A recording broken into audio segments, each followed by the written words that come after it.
We're getting to the nitty-gritty of the college football season. Just a couple of weeks to go. It was a chaotic and significant weekend in college football, and it's time to talk about what matters, the big games, the big headlines, and we're going to do it right now. A week 12, that's right, week 12 recap of the college football season here on Productive Conversations with me and Ryan Page. What's up, Ryan? What's up, you listening and watching? And the world's a better place because you are here to join us. What's going on, Ryan, before we start? Not much at all. What's it called? Happy to be back on the show. Happy to be back talking about college football. Um, that we're seeing everything kind of take shape. There's only a few kind of question marks left in the season, so let's get into it, right? Let's get into it. And I just want to remind you, like and subscribe to the Productive Conversations podcast on on all podcasting platforms and YouTube. And don't forget to check out exclusive content regarding the show across all social media platforms. We're on Instagram at Productive Conversations Podcast, X and Twitter at Pod. We're on TikTok at Productive Conversations and Facebook at Productive Conversations. And as always, don't you forget to check out our presenting sponsor. That is Magic Mind, the world's first productivity shot where you do more and stress less. And if you're like me, who has a lot to balance with work, life, podcasting, and all of the above, well, guess what? This green tea shot that is filled with nootropics, adaptogens, and matcha helps you have a more focused brain. You have a less foggy brain, I should say. You are more Mm. focused throughout your day, and you're inspired to do the best things you can in your life. So do what I do and take your Magic Mind green tea shot before the day begins, and you will be very surprised in a pleasant way on how thorough and how sharp you are. So get that sharp mind with Magic Mind and go to magicmind.com/PCJune for 48% off your first subscription, 20% off your first one-time purchase. That is magicmind.com/PCJune for 48% off your first subscription or 20% off your first one-time purchase. Magic Mind, reclaim your brain. So we got our last full week of November until Thanksgiving.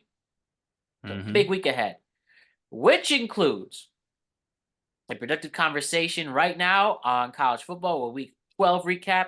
We have a week 11 recap of the NFL season available as well on all podcasting platforms and YouTube.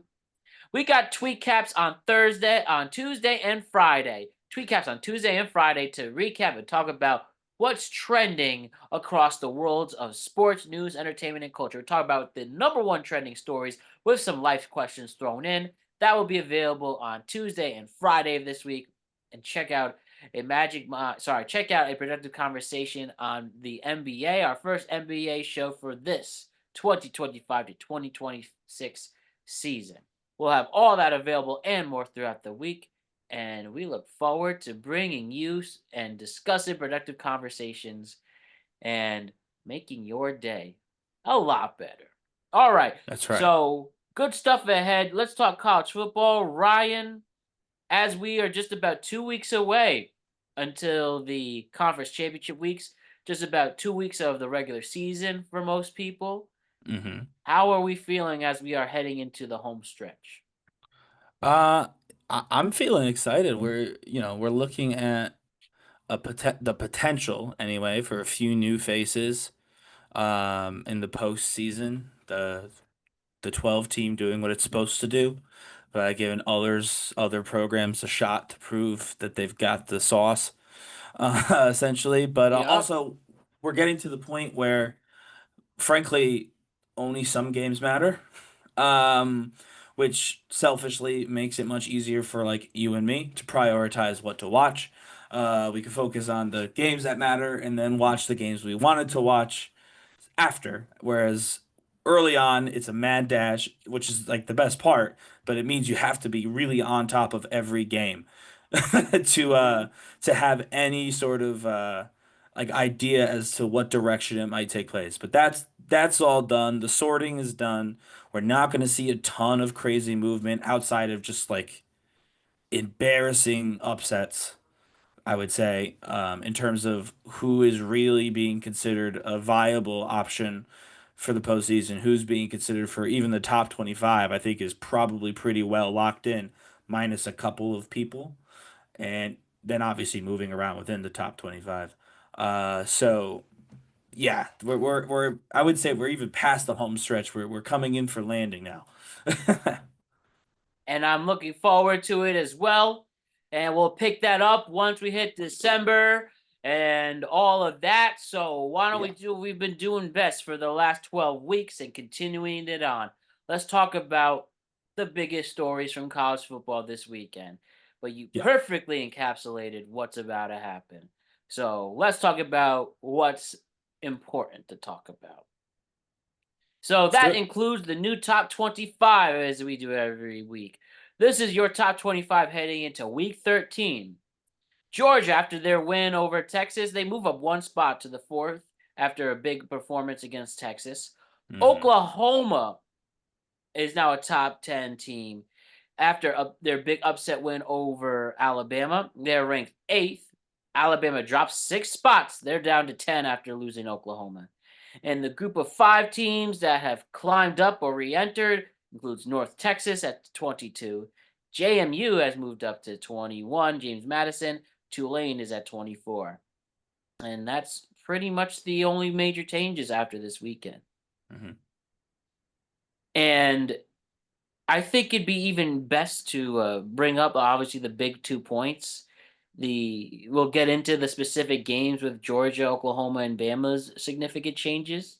Hmm. But is there anything else that sticks out with these changes coming up? This is probably more for a specific group, but Virginia beat Hmm. Duke to beat them pretty good actually. Duke had this weird thing where there was a chance that Duke could sneak in to the ACC championship, and if they won it, then the ACC would actually not necessarily be included in the college football playoff. Instead, it would be um, what's it, two teams from the Group Five, but that didn't happen. So Virginia at this point has pretty much put the ACC into a 2 to 3 person race, depending on who you ask.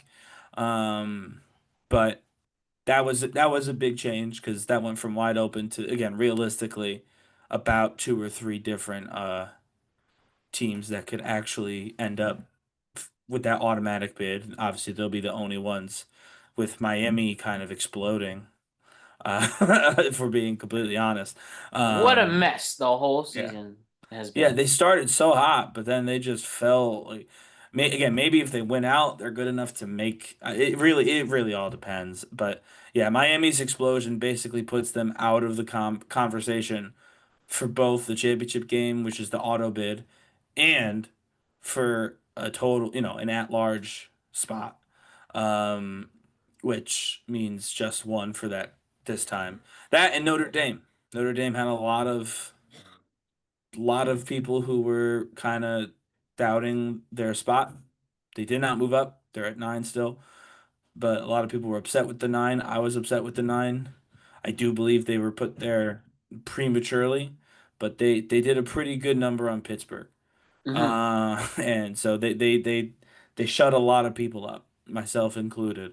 They're very clearly going to end up in the college football playoff.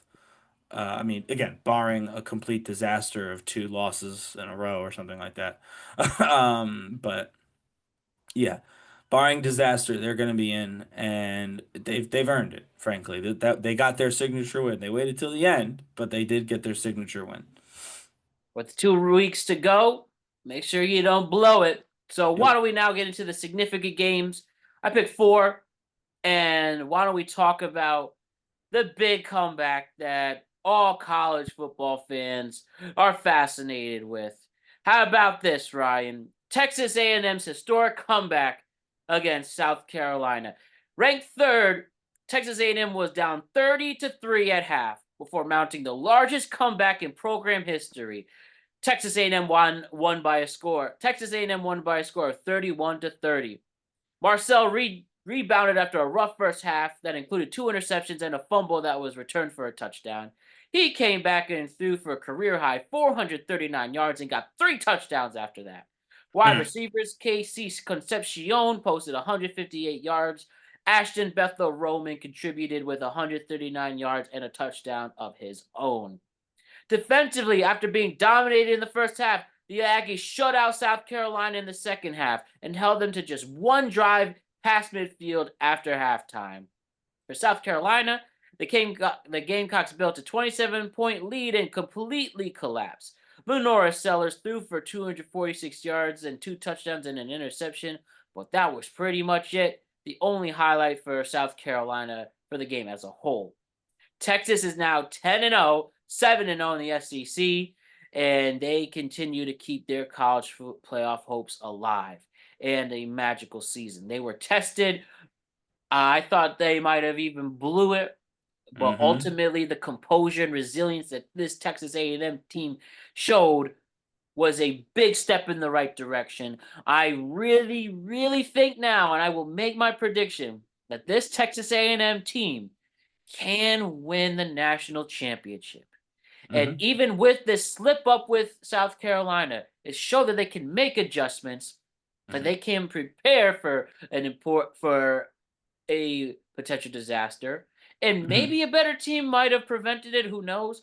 But at least this A&M team shows that they can be special. That's what this comeback showed me this Saturday.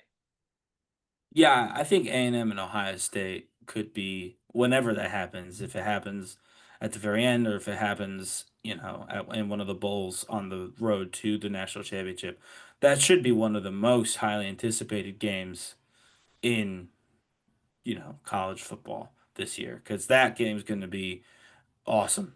But one of the things that I wanted to point out, one of the stats that I found very interesting, uh, was sacks. Texas A&M was able to get 4 sacks on Lenora Sellers and South Carolina. That's huge because we've talked about this team almost every week because, like you said, undefeated SEC team. That's uncommon. We've talked about the explosiveness of the offense, right? Well, I mean, 4 sacks is a pretty good defense too, to put it mildly. Um, yeah, you don't want to throw interceptions, but they got one of their own to kind of mitigate that. It was really like the defense was really on par with an SEC team this particular game. So they're no longer the one trick pony of having that really good quarterback running a really really really good offense. That they're building as a team. They're becoming a well-rounded team that I think you could argue they're the best team in college football. I kind of think it's crazy that we haven't had that argument yet. Um, yeah, there's 3 undefeated teams, and I do get that. And I think, frankly, the main issue is Indiana has one more win than Ohio and A&M. So to put Indiana in third would be crazy. For that reason, I guess. But I disagree. I think the conversation is really between Ohio State and Texas A&M for best team in college football. At this point, Indiana is there by virtue of not having lost any games, but that's a separate skill. But yeah, basically that was my main thing. My main takeaway was the defense that we saw in that game, meaning the South Carolina A&M game was much more efficient from A&M, which is great. And then obviously their offense started slow, turned it all the way back on, and then ended up winning pretty convincingly. And I still think Marcel Reed should get more flowers. It Yeah. always seems a lot. When somebody puts so much emphasis on the quarterback and how they'll do in the NFL, and they're just okay. I'll talk about like Trevor Lawrence, for instance. Obviously Shador Sanders. You've seen Yeah, this that didn't go well. only threw 47 yards, threw an interception, and in a game that Cleveland actually was controlling and lost that. But T Laws, Shador, off the top of my head, Trey Lance didn't even have a career in the NFL at the moment. Hmm. I'm thinking sought after quarterbacks, right? Yeah. And it seems like the quiet one, the one that wasn't considered, turns out to be a major star. You're Josh Allen's. You're Patrick Mahomes. Mm. Right now, a Jackson Dart, Yeah. pre-injury, might arguably be the best rookie quarterback. I don't Yeah. know. For a lot of people like Fernando Mendoza, and I watch him, and I'm just like he's just like an old school in the pocket quarterback. I don't know how you Hmm. feel, but I think Marcel Reed should be more sought after and talked about. But you people can ignore him, or someone random can be brought up like a JJ McCarthy because of a coach, and you all think he's good now. Honestly, I hope that happens with Reed, but and especially for a team that I see always needs a quarterback, Ryan, your favorite football team. I Hmm. just think more people should have some eyes on Reed. And right now, we'll end the podcast with Heisman, emerging Heisman candidates, and Marcel Reed's third in that list of who you ask. Hmm. So, it will probably take a national championship for him to get some flowers, but we'll see. Go win the SEC first. Got to make it to the SEC. Still 2 games to Yeah. go. So that's what I have to say about that one. Okay. I mean, yeah, I agree. We have Oklahoma and Alabama playing against each other. Alabama, what an interesting topsy turvy season they've had. And coming into this week, ranked at number 4, they lost to Oklahoma at home, and they were ranked number 11. The Sooners' defense was the story. 3 turnovers turned into 17 points, and they held Alabama to just 57 yards over their last 4 drives. The defensive back Eli Bowen returned an interception for 87 yards for a touchdown, and linebacker Kip Lewis had 2 sacks. Alabama's home winning streak, 17 straight wins, officially ended this Yeah. weekend, and now they face more pressure for the rest of their season. Oklahoma is now 8-2 in the SEC. Sorry, 8-2 overall, 4-2 in the SEC. Alabama is 8-2 themselves, 6-1 in their conference, also the SEC, obviously. Now, Alabama losing this makes them almost like a more humanized team, a humanized program, a Hmm. program who can't take all the good players anymore because they're Alabama. They have other schools they have to compete with an NIL. And Hmm. Oklahoma has been very quiet this year, but have held their own. They get this important win, and now they're a top 10 ranked team from this. Yeah. I'm a little bit surprised at the Oklahoma jump being as high as it was. Like we have been talking a lot about how good Alabama is, but it feels, I want to say unearned, but it feels like a big jump for a singular win that was frankly close. Like, you know what I mean? Yes. It was not. I mean, I Oklahoma did outplay Alabama. That's, I think, just a true fact. There's no other way to really look at it. And the stats do bear that out to some degree. Based on, if you look at the score, Oklahoma was consistently scoring, whereas Alabama was far less consistent. But Alabama like looked good. They had an amazing amount of passing yards. They did more yards per play on average, right? So it looked good. They didn't look bad. And if you look at the top 10, Alabama is still in it. You know what I mean? Like they didn't fall completely out. They are at 10 now, but they're still in it. But to me, it's weird to have a team that you wouldn't put down out of the top 10 losing by 2 be a reason to elevate Oklahoma into the top 10. So that was strange the way that that panned out, but it was a good win. Um, I'll be honest though, because I watched a little bit of this game. Mhm. Oklahoma, I wasn't impressed with them. And at the beginning of the season, I thought they played way better. I thought they were a far more interesting football team. Like they had better I don't know. I don't know what that X factor is, but that championship kind of look. That, you know what I mean? Like Texas A&M has got that championship kind of vibe going on right now. Oh, you'd say with Oklahoma or Bama? Oklahoma. Oklahoma. Hmm. I'd say Alabama actually does kind of have it more, even with this A loss. championship pedigree, if you will. Well, the pedigree is from before. I'm Or, well, saying I'm like, sorry, or yeah, lack thereof. yeah. They just Oklahoma doesn't look. Watching them play, they don't look like national champion. They don't play like they're going to be the national champions. Whereas Alabama, even in this loss, they still kind of played like a national championship team. You know what I mean? Like national championship caliber team. Obviously, there's only one national champion, but yeah, I wasn't overly impressed with Oklahoma. It was a good win, and it's probably enough to keep them in the college football playoff. Whereas they were kind of on the bubble for a bit. This is definitely going to be enough to keep them in, but I think they're probably an early exit, which who knows?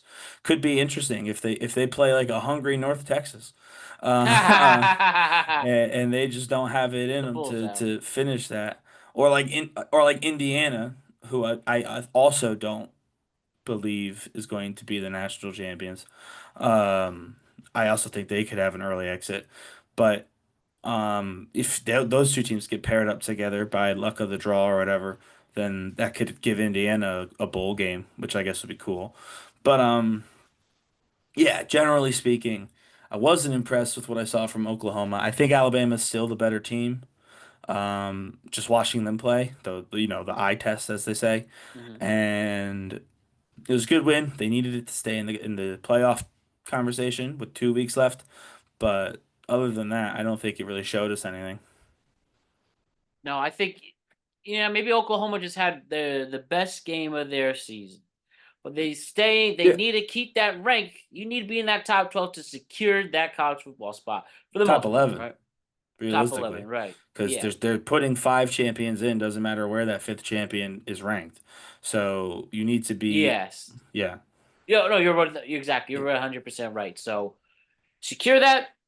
Win these 2 games next week. Definitely dominate it if you can. And we will definitely break it yeah. down if you could do that. All I know is missed opportunity for Bama. Bama can be beaten. Oh yeah. And if Oklahoma can beat them, Well, any of Bama them to the has top had 10. other losses. Like, Right, but I'm saying in the sense that maybe people thought they actually turned the leaf this towards the second half of the season, if you will, or what has been the second half, yeah. and they kind of, shot that down after this loss. No, I agree. And Ty I, Sampson again, yeah, having a bad game too. yeah. I Now mean, Jet he's fans great. don't want him. I like Ty Simpson, but I will say, just maybe this is just me, but losing 31 to 17 to Florida State, I don't care how early it was. That's never a good sign for your season. With that being the start of their season, frankly, they had a phenomenal, return to form. Like truly, like a until phenomenal return to until then, form. and then till this week. But even this week, it was 23-21, right? Like Hmm. that's not an embarrassing loss. Really, the last nail in Alabama's coffin will be Auburn. Because Eastern Illinois basically doesn't count. Obviously, if they lose to Eastern Illinois, then everyone's getting fired. But no, the Auburn game, it's not just SEC, it's a rivalry game. And so it's like the reality is if that game is close, then you say, okay, not they don't have it this year. But if they go out there and they beat up on Auburn, which is not like a great team, by the way, but if they beat up on Auburn, then that will absolutely give them a that last bit of momentum they need to say, yes, we are still one of the best teams in the SEC. But if they get, even if Auburn just keeps it close, like this Oklahoma game, if you had this score at the end of the Auburn game with Alabama 23, Auburn 21, I could see them actually losing rank for that. Because they need to be able to really dominate that last game. Get ready for fun. All right. And speaking of fired, coach that got fired was James Franklin. I heard Hmm. that Virginia Tech and him have Hmm. mutual interests. Yeah, I think it's basically guaranteed at this point. I mean, I know Virginia Techs have had a tough decade. Hmm. Do you think he's going to be good in there? He's a good coach. Are people excited in Virginia? I mean, I don't Oh, know I've I don't not. know the realm of. I know you live in Virginia, but I Yeah, don't know. Is there like local radio saying we're getting James Franklin? I mean, there is definitely like the Virginia side of Twitter, like the people who talk about just the local Virginia conversations. Twitter. Yeah, this is the thing. But yeah, they seem very confident that James Franklin is going to come to Virginia. Um, Tech. yeah, Tech, sorry. Um, Tech is honestly, I don't believe it's ever been like a super strong football school. Um, I could be wrong about that. Obviously, I've not always been in Virginia, so I can't speak to its entire history. But usually, Virginia proper is the one that gets most of the love for their athletics, with Tech being sort of a secondary thought. So, getting a coach who, I mean, factually is as good as Franklin, right? Hmm. That would be I would say that's a very big get for Virginia Tech. I don't want to say he's out of their league per se, but he does feel just a touch, the former Penn State coach feels a little bit out of their league, in terms of a realistic signing. So the fact that it's being talked about so candidly as pretty much going to happen is, I think, a great sign if you're a Hokie. It might even help some recruiting. I doubt that Virginia Tech has a ton of strong recruits, but it could help in the margins, especially if they're, competing. This is a weak region for college football. Like, you know what I mean? Yeah, I guess So, the best way to explain ups and downs C program. Most famous Virginia Tech hoagie is probably Michael Vick. hmm They last won the ACC back in 2016. hmm Is their most recent conference. Sorry, the conference division title. The last time they actually won the ACC was 2010. Yeah, They've and we been don't to have a divisions national. anymore in the ACC, by the Yeah, way. exactly. So they've won a national championship. Sorry, they've been to the national championship once back in '99 with Vic, and that's pretty much it. So ups and downs. It does say um their stadium is considered one of the scariest places to play. They have some of the best home field advantage when things work. I know they Mm. play. I think they play Inner Sandman, but obviously there's a way to go to get back to that glory. Yeah, and like I said, this would be a very big time signing for them. I do believe that. Will it matter? Who knows? North It's all Carolina had a about the big time money, man. signing too, Oh yeah, and that he didn't go lost well at again. all. So, yeah, exactly. So you never know. But and as I said, he's in the same region as us, right? Those are the same. Those are the teams that are competing with each other for 4-star, 3-star recruits. North Carolina, Wake Forest, Duke, obviously the two Virginias. So like South Carolina's a little too far out of reach. They're not Hmm. really a part of it. But Maryland, you know what I I mean? saw So like Maryland. They hired a new someone to yeah. run their program. They said they're going to throw a lot of money into Well, Maryland athletics now. they've had a decent season this year, which is not common. It wasn't a good season, but it was a decent season. That especially I think they had a worse season last year if I'm not mistaken. Imagine if But Maryland somehow turns into a powerhouse with the right NIL. That's I what we can think say now. yeah. I mean, hey, Maryland needs to maybe go to the ACC. They'd probably do better if we're being just totally Same honest. with Rutgers. They should leave too. They get to play Ohio State this weekend. Yeah, well, What kind of Rutgers is match is that? It's Rutgers like a is a little 55-point spread. Rutgers is a little bit too north, I think. I don't think Rutgers could come down to the True, ACC. but the only thing you can There are say northern though, teams like Syracuse is ACC and they're way the hell up there. So you could do yeah, it. But I think Rutgers is one of the oldest colleges in the country. Actually. And so they're very proud of their like being one of the first colleges in America. And so I don't think they'll leave the Big Ten simply for that. But hilarious. like someone like I could see Maryland making a transition that would actually really benefit their program because it's hard to beat Oregon and Ohio State and Indiana now, but it's way more likely that you're going to be able to beat Georgia Tech and Virginia's two teams or whatever, Wake Forest. Like those are far more likely to be winning seasons. But we'll see. Oh man. Sneak preview that was just sent to me for Tweetcat. Draymond Green confronting a fan. Now he's got that stupid picture for life, that fan. We'll see developments there. Okay. So we had Arch Manning had a big test over the weekend in Texas, right?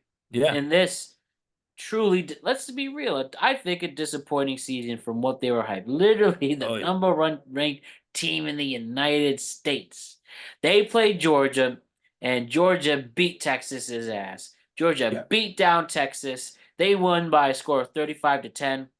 Game was a defensive battle for the first two quarters, with Hmm. Texas staying competitive, trailing only 14-10 late in the third. However, Georgia dominated in the fourth quarter, outscoring the Longhorns 21-0 to secure a convincing victory. The win solidifies Georgia's position in the postseason ranks, no doubt about that. Hmm. Gunnar Stockton had a career night. He went 24 for 29, 229 passing yards, four passing touchdowns, and a rushing touchdown. He only threw one interception. Arch Manning on the other side, he went 27 for 43, 251 yards, a touchdown, and an interception. And though Manning did show flashes of brilliance, but the offense as a whole struggled to find Hmm. consistency, especially in the running game with key drops and major penalties. This definitely dismantled any chance they had to compete for an SEC title, and the dominant SEC defense people say they have clearly didn't show up, especially in the fourth quarter, dude. And yeah, Texas, Texas as I think this is the nail of the coffin in terms of their season. Maybe they can, win the poinsettia bowl, but Actually, but yeah, Georgia really made an impact in this game, I think, and they um, made a lot of noise that had to be heard. And watch out for Georgia if they could get in. If assuming they get in the playoffs, which I'm pretty sure they will, I'm pretty sure they they might will. be a force to be reckoned with. Yeah, no, they'll almost definitely make the playoffs. Where they're projecting right now, or predicting, I should say, that Texas will play Michigan in the Citrus Bowl. So that could be a fun game. Uh, but yeah, I would say this probably sends Texas away. Um, I don't think they're going to be making the college football playoffs this season. Better luck next year. Um, yeah, Georgia really only has, and I don't even know how serious the competition is. Really only has Ole Miss to worry about. Uh, that's kind of just, how I'm viewing it anyway. There's Ole Miss and Georgia are kind of in the same spot in terms of the rankings and in terms of the top 25. And so right now they don't have Ole Miss making the college football playoffs. So that's strange, but generally speaking, this is projection, by the way. That's really the only person who could supplant Georgia's current position, and even doing that, Georgia would still end up being a playoff team. They just would be ranked lower. You know what I mean? But yeah, it was a decent win. A lot of people got mad at that onside kick Mhm. while they were winning, and I mean, you can't be mad. And honestly, I say you I can't don't be think it was mad. running at the score, but we see more egregious examples of people running up. But it was Well, so my thing with the running up the score claim is, let's say it was running up the score. We were told that the Texas Longhorns were the best team in college football before a single game was played. If just you're because of gonna, somebody's surname. right. So but I'm saying if you're following that logic of this is a quality team and a big win over them is a quality win, right? Yep. Why wouldn't you run up the score? You need to. And frankly, if you're Georgia and you're playing Texas and Texas is a big win for you, you need to get the big win and you need to make it as big as humanly possible. So I don't I think that that's more or less we overhyped Texas and now we hurt their feelings because Georgia kicked the living snot out of them. But if they're really as good as we pretended they were, meaning the Longhorns, then Georgia going for an onside kick and trying to run up that score early, or just run up the score in general, makes perfect sense. Yeah, and I think it is some of that ordeal, but back to Arch though, right? Yeah. We've had, you know, we had our big clip in the middle of the season. You talked about some of the things at the beginning of the season. Now we're here, and yeah, it's not Arch's fault that the defense No. gave up 35 points, but definitely just bad decision making and drops. No. And I think, bro, it's just overwhelming.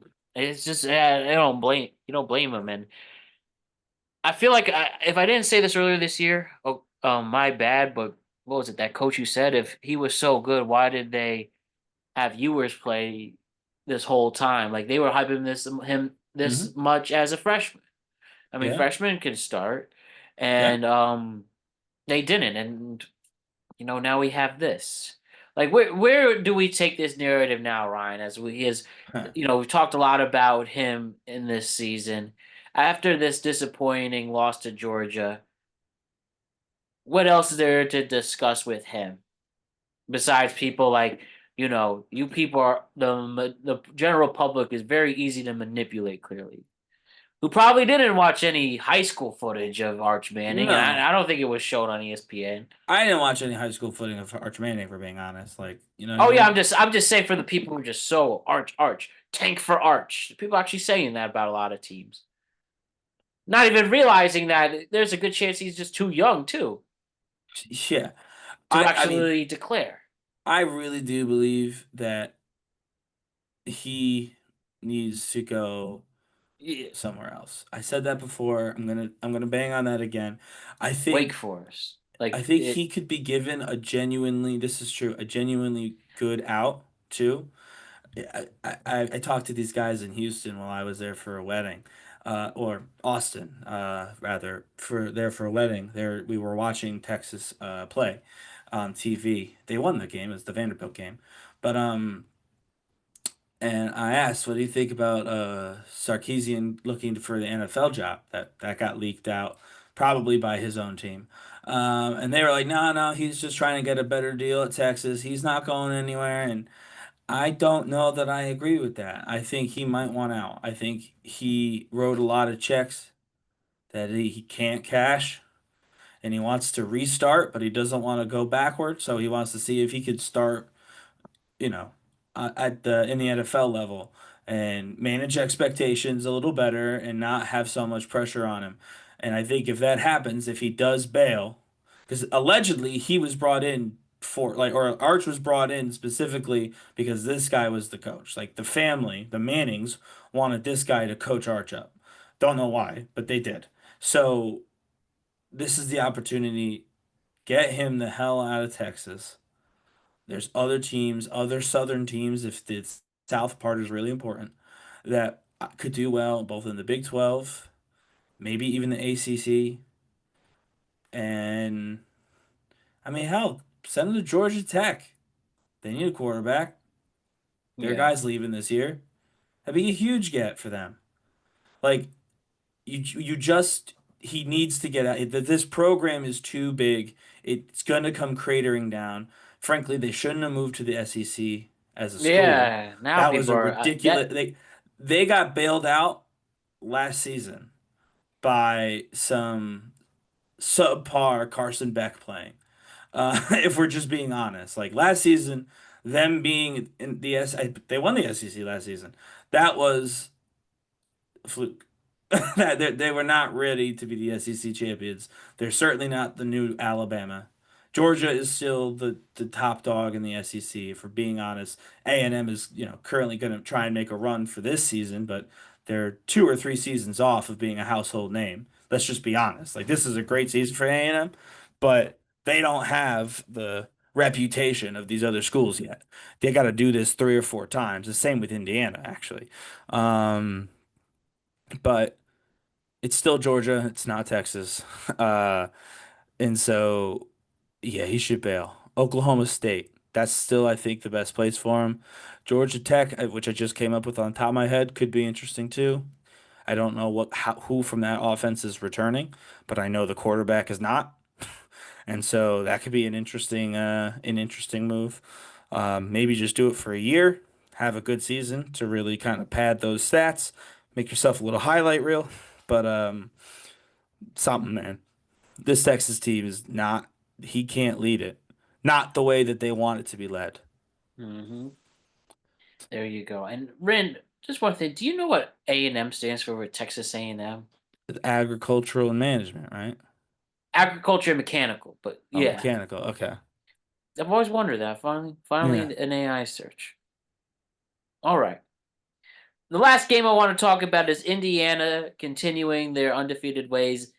They defeated the Wisconsin because it has beat again. Wisconsin, you need a win, play Wisconsin this year That's in what the it Big seems Ten. like. But an impressive Indiana wins by a score of 31-7. Fernando Mendoza completed 22 of 24 passes, 91% overall for 299 yards and 4 touchdowns. Indiana struggled somewhat in the first half as the score was only 10-7 at half, but they flipped the switch after the half and dominated all second half. Wisconsin managed to stay somewhat in the game, but they completely flamed out. They only had 23 yards of offense in the second half. 23. And Indiana held Wisconsin just 7 points and forced multiple negative plays and controlled the line of scrimmage. Indiana now, I bring it up because Indiana is now 11-0. And Yeah. we talked about Ohio State's impact. Indiana now, where do you feel in the conversation? And also Mendoza, um, and what he's been able to do. Like I said, I do think Mendoza is a great college quarterback. I just wonder in the NFL, can he take it to a next level, especially in a play where he's not necessarily a scrambler, can be accurate, but especially if we see him in the Big Ten championship and college football play after that. Where's this all going to lead? I mean, yeah, it's definitely leading to appearance, at least, in the Big Ten championship. I don't know what Indiana versus Ohio State looks like. My gut reaction is that Ohio State goes in and possibly puts Indiana on fraud alert in the Big Ten championship. Not to the extent that they would like fall out of the playoffs or whatever, but to the extent that they might fall down quite a few spots, despite being a one-loss team. So at that point, if they lost to Ohio State, yeah, we'll talk more about Mendoza specifically toward the end when we talk about the Heisman. I want to save that for that conversation, but they are a good team. And they are, I think, an example where the coach, Kurt Signetti, really is the star of that team. Um, he's clearly the difference maker for the program overall. Fernando Mendoza was not an Indiana project. He was in Cal for, I think, a couple seasons. And so he was brought in to lead the Signetti offense, which to me means they weren't necessarily looking for a playmaker. They were looking for a guy who could run a playbook that they were confident would win football games. And they found him. They went to California to go get him. Um, and we've seen that work to an extent. Again, I think that Oregon had that last year, actually. In particular, you could probably make the case that Miami kind of tried to do something similar. It didn't work in Miami this year as well as they had hoped. But with getting Carson Beck instead of, Beck trying to fight his way onto a roster in the NFL, that was very clearly their idea of, all right, if we just get a veteran QB, he can run our offense. The And he did it. Yeah. Now he looks stupid, and they look stupid.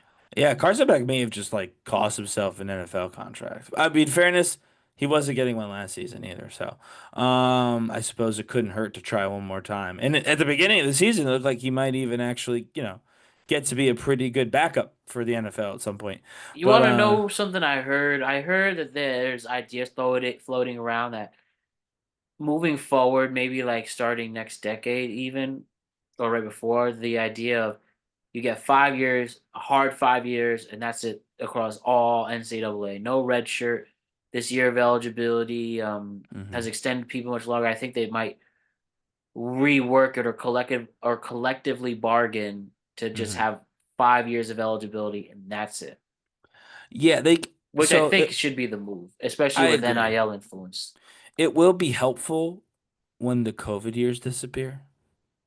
Because right now you got red shirt plus the medical, plus the people are still with that COVID eligibility, depending on how many years. Some people miss 2 whole seasons because of COVID.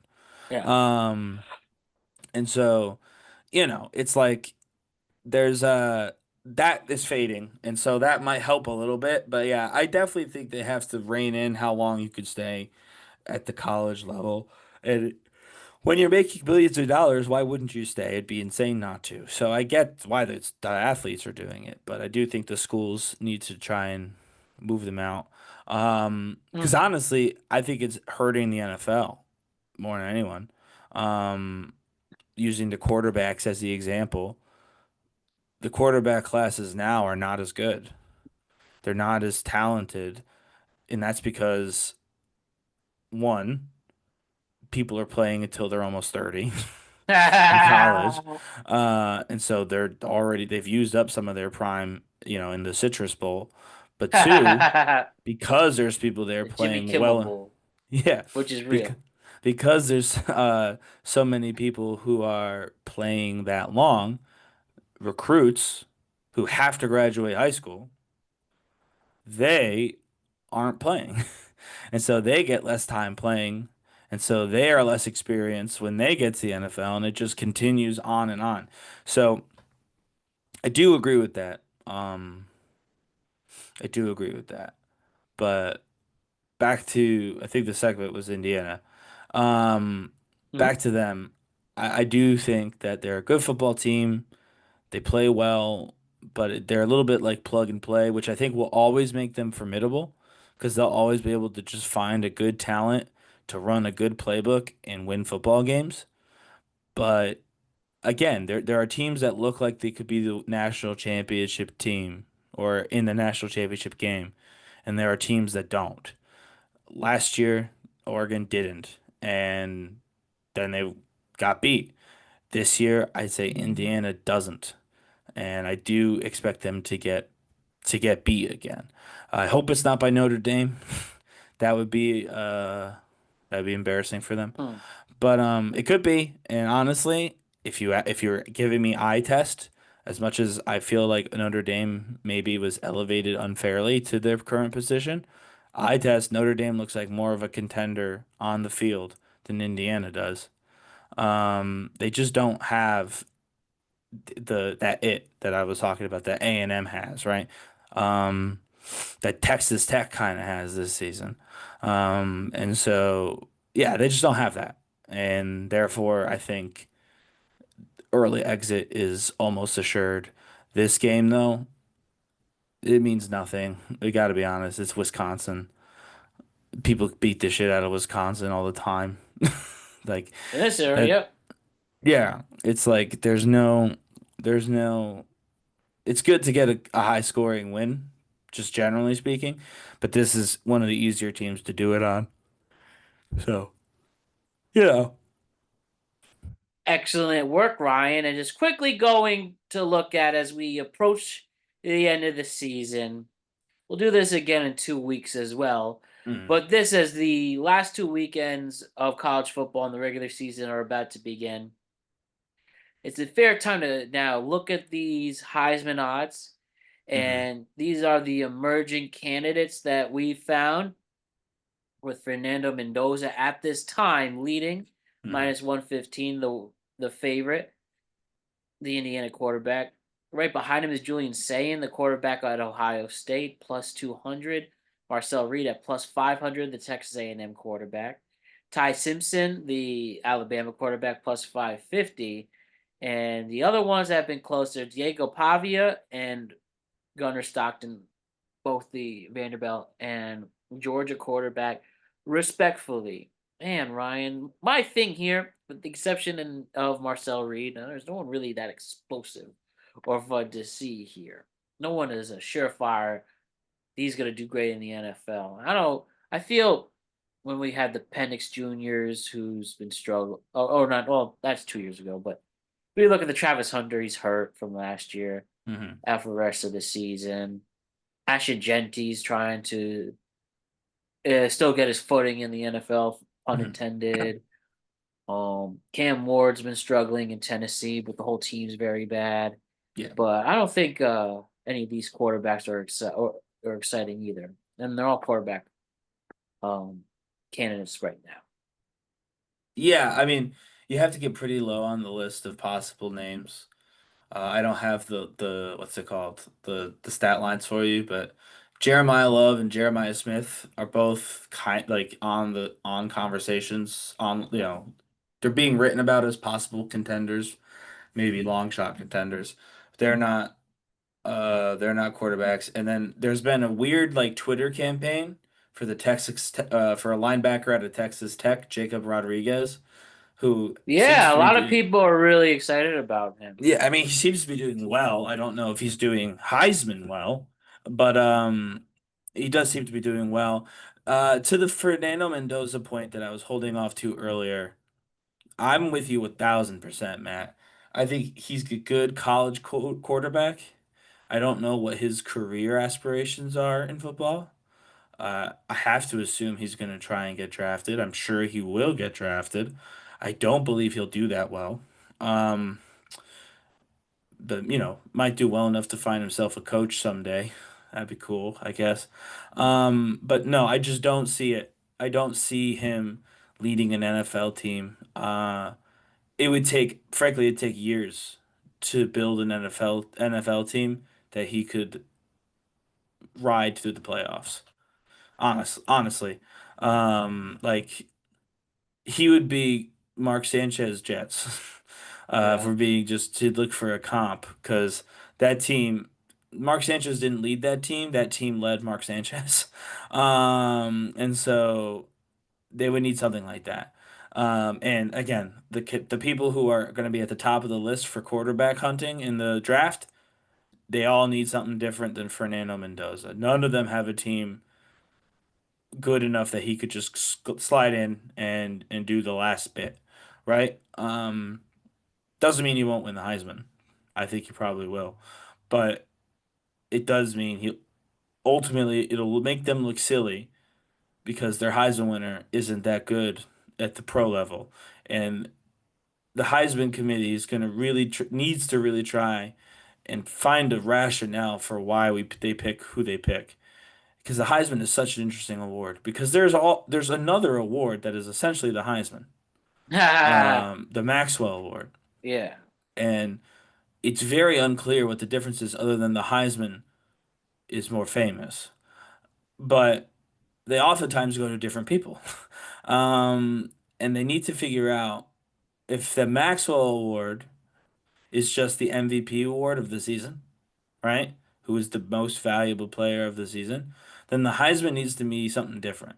And if the Heisman is the MVP award, then the Maxwell needs to be something different. But right now, they're the same award with a different name and different whatever. But I've always felt the Heisman was an impact thing.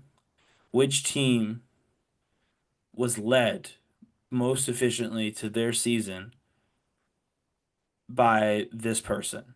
It's why I thought Ashton should have gotten it last year because that team, as we saw, was booty cheeks once he left. And now you'd say, but hey, Colorado's booty cheeks too after Travis Hunter. And I'd say, yes, but they were booty cheeks with Travis Hunter. And so that's the difference. Travis Hunter played a really good game on a bad team, whereas Ashton elevated a mediocre team to a first round bye in the freaky college football playoffs. That's like crazy, crazy impactful. And so is Fernando Mendoza the most impactful person for a college football team? Maybe. I think you're right that Marcel Reed is a far better shout, right? I think that, we mentioned Jeremiah Love at Notre Dame. He makes more sense as like the leader of the team. The team wouldn't be where it is without him. Um, Diego Pavia, as much as he's probably not going to be considered by the end of this all, I think you can make the case that Vanderbilt isn't what it is this year. Um, without him.